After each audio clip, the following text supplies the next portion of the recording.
안녕하세요. 소심입니다. 2020년 4월 6일 오늘 뉴스입니다. 격리비용 거부 첫 추방자가 나왔습니다. 현재 외국인 입국자는 2주간 격리 수용이 되어야 하며 격리비용은 하루에 10만원 본인 부담입니다. 그런데 타이완인 한 명이 비용 지불을 거부했고 추방되었습니다. 그런데 이 뉴스도 좀 이상해요. 하나의 중국, 대통령이 중국몽을 함께하는 나라에서 타이완이라는 국호를 쓰면 안 되는 거 아니에요? 항공사들도 타이완이라는 명칭을 못 써요. 그 나라 국호도 국기도 표시할 수가 없습니다. 그런데 이 뉴스에서는 타이완이라는 명칭을 써서 중국과 딱 구분해요. 중국에게 어필할 수가 있거든요. 우리는 중국인을 내친 게 아니라 대만인을 쫓아낸 거야. 이런 뉴스에는 타이완이라는 명칭을 써도 중국이 더 기뻐할 테니까요. 억울하면 중국 여권 받으시던가. 뭐 이런 뉘앙스죠. 만약 중국 여권을 가진 사람이었으면 1호로 강제 출국시켰을까요? 아니다에 내 손모가지 겁니다. 국민들 몰래 중국인들 공짜로 먹여주고 재워주고 인도주의 어쩌고 하겠죠. 그게 걸려서 알려지면 어떻게든 기금이라도 만들어서 공짜 격리 시켜줬겠죠. 허황된 상상이 아닙니다. 그냥 팩트예요. 아니라고 생각하세요?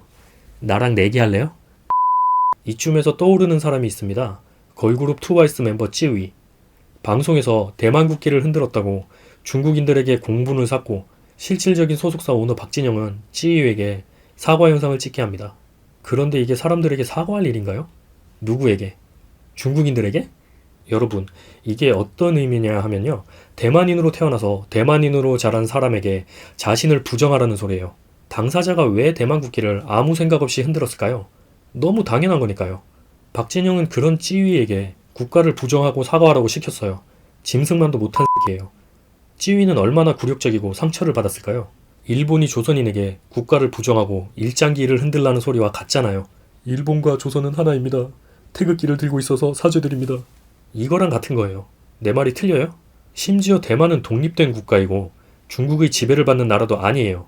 일본이 힘이 어마어마하게 세서 한국과 일본은 하나다 라고 우기는 거랑 똑같은 거예요. 저는 한때 박진영 씨를 매우 존경했습니다. 박진영 씨 에세이를 내 돈 주고 사서 읽으면서 더 좋아하게 됐죠. 스타임에도 불구하고 학업을 열심히 하는 이유는 회사가 요구하는 대로 음악을 만드는 게 아니라 자신이 하고 싶은 음악을 하기 위해서라는 말. 자신이 기독교 집안에서 태어났기 때문에 선택의 기회 없이 기독교인이 되었다는 걸 깨닫고 종교를 버렸다는 말.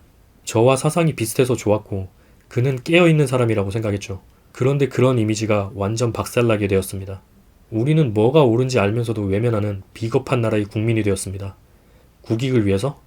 외교란 말이죠. 서로 카드를 하나씩 꺼내 보이고 주고받는 겁니다. 내가 이렇게 잘하면 상대도 잘해주겠지? 하는 멍청한 행동은 외교의 기본을 망각한 거예요. 문재인, 박원순, 이들은 지금 퍼주고 뒤통수 쳐맞는 머저리짓 하면서 찍소리도 못하고 있습니다. 이번 21대 국회의원 선거 때는 국민들이 현명함을 보여주길 바랍니다.